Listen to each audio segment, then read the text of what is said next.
In a year filled with royal excitement, minds are already turning to what's expected to be one of the significant events of the summer, the christening of Prince Louis of Cambridge. The youngest child of the Duke and Duchess of Cambridge, born on 23 April at St Mary's Hospital, Paddington, is expected to be baptised before the royal family start their summer holidays. And on his special day, he will have plenty of traditions to enjoy, as royal christenings are steeped special moments unique to this celebration. Here are some of the traditions little Louis will take part in on the day he is christened. The fifth in line to the throne will wear a replica of the famous Honiton lace christening gown, so associated with royal baptisms. This new version was commissioned by the Queen and made by Angela Kelly, and her team is a copy of the famous original, which was deemed too fragile to remain in use. James, Viscount Severn, was the first baby to wear the new outfit at his christening in 2008. His big sister, Lady Louise Windsor, had been the last royal to wear the original gown. That original was made in 1841 for the christening of Queen Victoria and Prince Albert's first child. Their daughter, Victoria, was dressed in the gown, with her proud mother declaring she looked very dear in it. The christening outfit was made by Janet Sutherland using the same fabrics which Victoria had incorporated into her wedding dress the year before, Spitalfields silk and Honiton lace. The finished product, which would be used by over 60 royal babies in total, clearly left Victoria feeling amused as she gave its creator the title of Embroiderer to the Queen. Another tradition begun by Queen Victoria and Prince Albert is the use of the lily font for royal christenings. The gilded silver font, which weighs in at 21 pounds, was commissioned by the royal couple ahead of the birth of their first baby.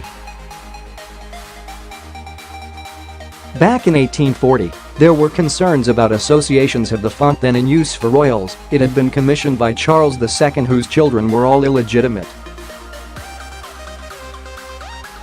Prince Albert contributed to the design of the font, which was made by the London firm, Barnard and Co,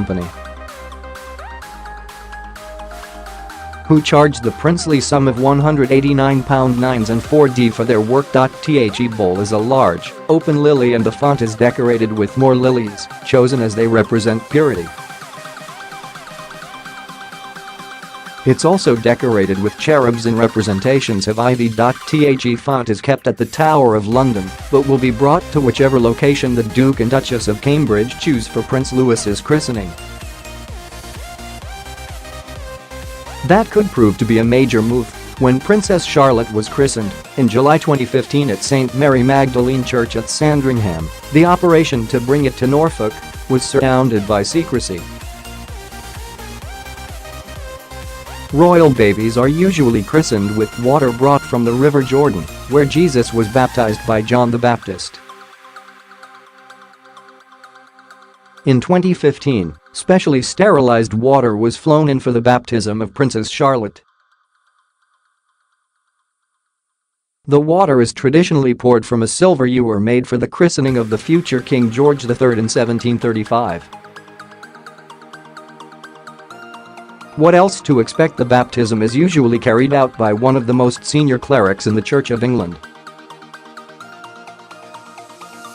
The Prince of Wales, the Duke of Cambridge, the Duke of Sussex, Prince George and Princess Charlotte were all christened by the Archbishop of Canterbury of the time, while the Queen's baptism was performed by the then Archbishop of York. Royal babies tend to have a good collection of godparents around the font to offer their support, with 6 or 7 the usual number for the modern House of Windsor.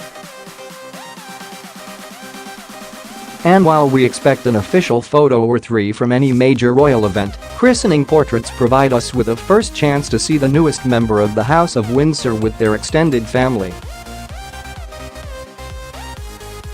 Places may vary, times may change, but some things remain the same. and the christening of Prince Louis will be steeped in royal traditions.